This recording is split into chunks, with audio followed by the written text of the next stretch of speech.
It's just around the corner. The full super moon in Virgo. Hello, hello, hello.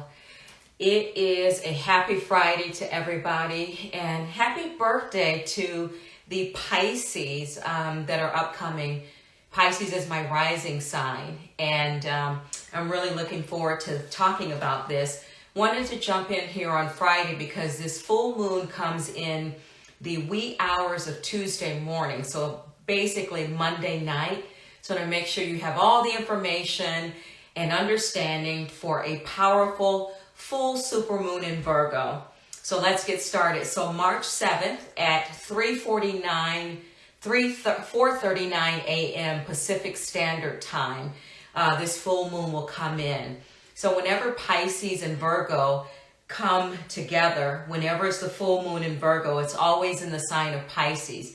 I've said this numerous times that water meets earth is just such an unbelievable combination. We've seen that here in Southern California with all of the rains. We literally are drenched, but our hillsides, I live out in the valley, the suburbs, and the hills are beautiful green. All of California, Southern California is glorious right now. So when earth meets water, it's always a great combination. The earth needs the water needs the earth. It needs a place to reside, to take up residence in, and it also needs a place to pour itself into. So think about full moons. Full moons are about releasing and letting things go. Think about removing blockages. You know, full moons are always about letting things go. But with this Virgo energy, it's about slow and steady. It's about you really looking specifically, getting a little granular about what works and what doesn't work to build toward your massive ask. Things are going well right now, and that's because we've not had any retrogrades. The energy is moving nicely and beautifully. So the biggest energetic news right now is Pluto and Saturn change signs. This is huge in the astrology world because it's a huge shift of energy, and they're moving and changing signs within 2 weeks of each other. Pluto's cycle is every 248 years. It takes 248 years for Pluto's cycle to go through each sign. It takes Saturn 28 to 30 years. So you can see why this is a huge time that two slow-moving planets, are moving literally during the same month. Both are sitting at 29 degrees right now, the final number before it hits to the zero, because all signs sit at 30 degrees. So there's 30 degrees, 12 times 30 is the 360 degrees, we get the circle. So February 26th or 27th, depending on where you were, these two planets arrived together 29 degrees, both in 29 degrees, and this will last through March 7th. So Pluto continues its 29th degree placement until March 23rd. Think about it this way. Pluto is leaving Capricorn, and Saturn rules Capricorn. Pluto is leaving Capricorn, Saturn rules Capricorn. If you think back to 2020, we had a stellium. We had a Capricorn stellium. We had I think it was an earth sign stellium. And we all know what happened in 2020. That's when the world shifted. So Pluto is moving into the sign of Aquarius, which is the sign of freedom during this age of Aquarius, where Saturn is currently sitting. Again, Pluto is moving into Aquarius, a sign of freedom, where Saturn is currently taking up residency. So basically, Saturn's going to move out so that Pluto can come in. And Aquarius is part of the planet that's, been involved, because Aquarius is connected to codes, to our genius, to our high frequencies, going beyond our limits. So when Pluto leaves Capricorn and Saturn that rules Capricorn, we're going to see a little bit more structure. Saturn will bring in boundaries and structures to Piscean energy, okay? So it's going to be a very intense, kind of grounded time as we go forward. Saturn return. Sometimes they say your Saturn return happens about the age of 30, but Saturn returns happen between the ages of 27 to 31, 56 to 60, and 84 to 90. If you're blessed to live as long as 90. So the returns, the idea is to look back at your Saturn return and see where you were in your life. Because Saturn will bring boundaries and structures to Piscean energy. But this is kind of a good thing. You know, Saturn is about grounding down. So Pisces is kind of ethereal, a little bit all over the place. So it's going to be a nice time. So both of these planets are going to be at 0 degrees in the month, in their new signs, in the month of March. So March is starting out to be a very impactful, energetic month. Numerology, let's talk about the numbers, okay? This is the 6th consecutive moon at 16 degrees. 16, 1 plus 6 equals a 7. So as I've said, since January, we are in a 7 year, and I've talked a lot about what 7 means. I'm going to give you some more data on what 7 means because it's pretty powerful. I want you to get that this is a very high spiritual time. Mercury in Pisces right now is at 7 degrees. So the sun is in Pisces, Mercury is in Pisces. Saturn is moving into Pisces on 3/7. So there's number 7. So let's talk about number 7. 7 is considered a universal number. Again, we are in a 7 year because 2023, 2 plus 2 plus 3 is 7. There are 7 notes in the musical scale. There are 7 continents, 7 days of the week, 7 colors in the rainbow. There are 7 major chakras. There's actually 13, which 13 is another powerful number, but there are 7 chakras. 7 is considered a lucky number, especially in Las Vegas. There are 52 weeks in a year. 5 and 2 equals 7. There are 7 holes in the human body. There are the 7 wonders of the world. And all of you pet lovers who have dogs and cats, you know, the idea is that they have a 7-age cycle to our 1. And this is what blew my mind when I was researching the number 7, that, excuse me, the majority of founders of religions are 7s. Their path number, one of their life path number, their significant path number is a 7. So that blew my mind. So Buddha is a 7. Christ, Elijah Muhammad is a 7. Billy Graham, a 7. Desmond Tutu, a 7. Charles Russell, who is a founder of Jehovah's Witness. Mary Baker Eddy, Christian Science. Not only is she born on the 7, in the 7th month, she's born in July 16. 7, her day is a 7. The 16th reduces to a 7. 7 is considered the age of reason.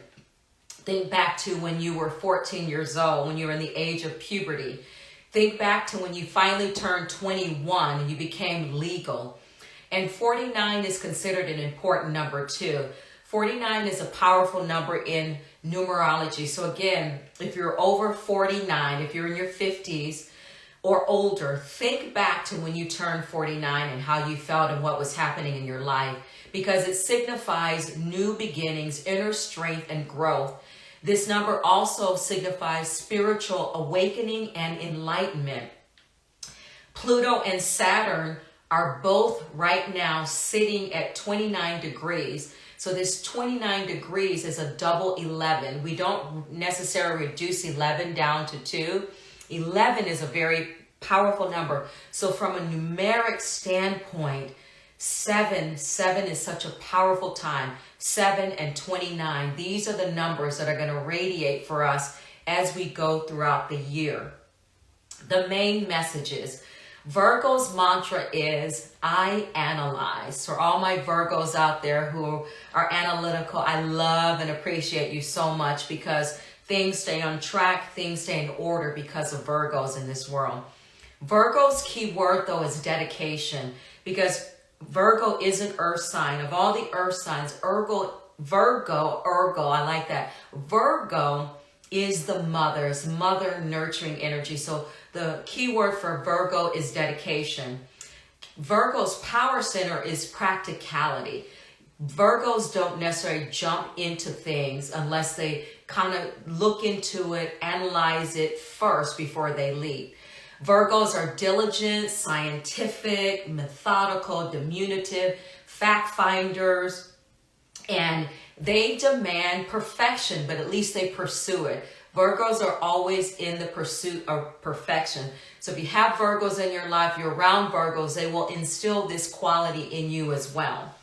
Now we experiences this full moon in Pisces season. Pisces is the last sign of the zodiac, which is about ending. So the last sign, this is the 12th sign in the zodiac year. So this full moon is also about ending. So this Piscean energy with this Virgo full moon is about endings. Virgo, the virgin, is often shown carrying 2 sheaves of wheat. Virgo is associated with a range of agricultural goddesses, including Greek goddess Demeter, the controller of the seasons. Demeter could bring forth both life and death to the world. So it's about going internal, like writing a novel, but not publishing it just yet. It's time to get things in order. In Greek mythology, Astrea was the virgin goddess of justice. So when you think about Virgos, they're definitely a humanitarian sign, concerned with equity and balance for everybody. Pisces and Virgo access. This is one of the most potent to work with. It gives us a time to recalibrate as well as cleanse. It's also a time to integrate the lessons and blessings that we have already learned in this new year. Pisces helps to activate the dreamer of us. It helps to remind us that we have dreams and aspirations that we want to bring to life. It's a time to get granular with what you want to manifest. Full moons are about manifesting because you have to clear the ground in order for something else to grow. So Virgo energy will put emphasis on practical matters. You should focus on your wellness, aligning your daily routines in a more organized and succinct way. And this Virgo energy will help you do it. It's a time to bring all the toxic gunk up in our lives to surface so we can go deep and concrete and cleanse. I don't know about you guys, but my dreams have been off the chain. What's been amazing about my dreams is I've actually been able to recall them. The other thing that has been happening to me is my intuition is through the roof. I just had an incident last night where I didn't follow my intuition and I could have kicked myself because I was intuitively driven to do one thing and I did another and I saw instant karma. So it's crazy. Pay attention to your intuition. It is truly our gift from God. Intuition is our greatest gift from God. Okay, so these are deep wisdom energies, both Virgo and Pisces. But it has to do with acquired wisdom. Neither of these signs are about yelling and screaming and being very boisterous. It's about coming back to a deep sense of faith and acquired wisdom that's going to happen a lot quicker because this 7 year is moving pretty fast. I mean, can you believe it's already March? This is a wide eyes open time. Pay attention to your habits, your health routines. Virgo is about nourishing ourselves. It's about taking care of the earth, which taking care of ourselves. Virgo rules tools and techniques that we use in our daily lives, while Pisces uses the tools to deal with our spiritual lives. What to do during this time. So again, the full moon comes in on Tuesday morning early. We have 3 days to capitalize on its impacted energy, but we have 2 weeks until we get to the new moon to live through and work through the energy. Sweeping the soul clean. You want to do a soul review and see if what you're doing is in alignment with your soul.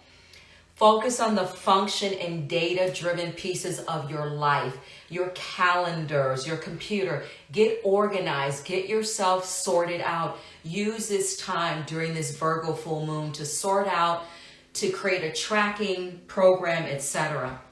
Rebound and review your level of investments. This is financial investments, emotional investments, any investments that you have around money, around people, around emotions. Don't get anxious.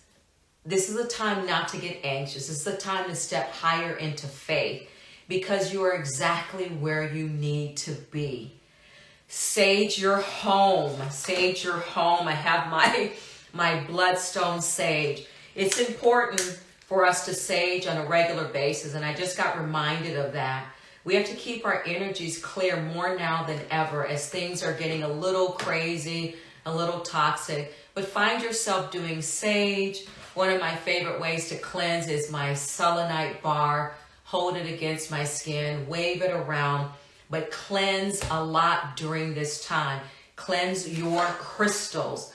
We're moving into a very high time. Cleanse your crystals, cleanse your jewelry, cleanse anything that has stones or rocks that are associated with them. And work with peridot crystal. Peridot is August sign. It's the Virgo's birth thing. A lot of people say peridot, P-E-R-I-D-O-T, but use peridot. It's this beautiful, brilliant green color. I have this small guy. I have a larger raw piece. And I also have this peridot pendant. So anytime you can get the crystals or the stones against your skin, it's important. So let's talk about peridot. Peridot dates back to the pharaohs in Egypt time. It was found in volcanic mines, and it used to be a closely guarded secret.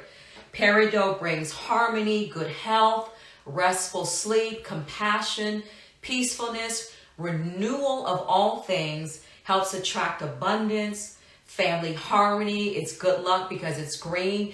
Green is the color of growth. It's the color of your heart. Peridot is a master heartstone. And peridot helps us let go of the old by promoting a sense of renewal and regeneration. Old folklore held that if it were set in gold, the gem could protect us from nightmares and other blockages of negative energy. Finally, the energy update during this time.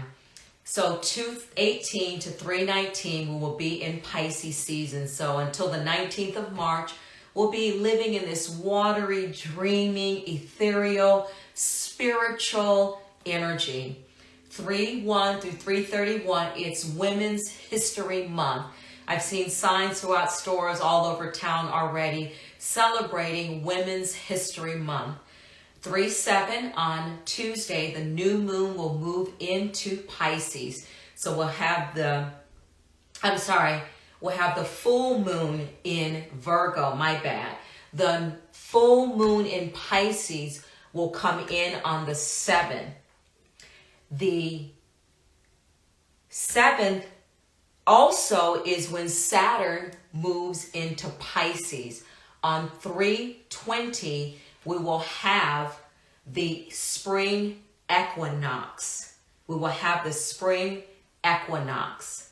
On 3/21, we have the new moon moving into Aries. On 3/23, Pluto will enter Aquarius. So Saturn moves on 3/7. Pluto moves on 3/23. So we will have this amazing new energy starting at ground 1, ground 0 with Pluto and Saturn. But again, Saturn moving into Pisces is going to create a little more structure and a little more focus, let's put it that way. And with Pluto entering Aquarius, it's going to ramp up our feeling for equality, our feeling for freedom, and really being able to live into our true natures of who we are. And finally, in the month of March, we wrap up the month on 3/23 to 4/22, Ramadan starts. Ramadan is a sacred Muslim festival. I participated in Ramadan in 2021 for maybe 10 of the 30 days that the celebration goes on, and it's very powerful because Ramadan is a time of restricting ourselves. You fast from sun up to sundown, and it's a reverence to thank God for everything that we have in our lives, and everything that we should be grateful for, people that are less fortunate than we are. So it's a beautiful month, beautiful energy, amazing energy. I hope you do your rituals. Remember, on 3, 7, 8, 9, take the time to write, to pray, to journal, take a bath, swim, take a few extra moments in the shower, get in a jacuzzi, bring water into your life. And it's a great time to really bone up your water intake. If you haven't been drinking enough water, ramp up your water intake. That's it for this time, this full moon in Virgo, coming in on 3/7 during this watery, beautiful Pisces energy. Earth meets water, always an amazing combination. Have a wonderful weekend, and I'll catch you in the next video when we talk about the new moon in Aries. Namaste.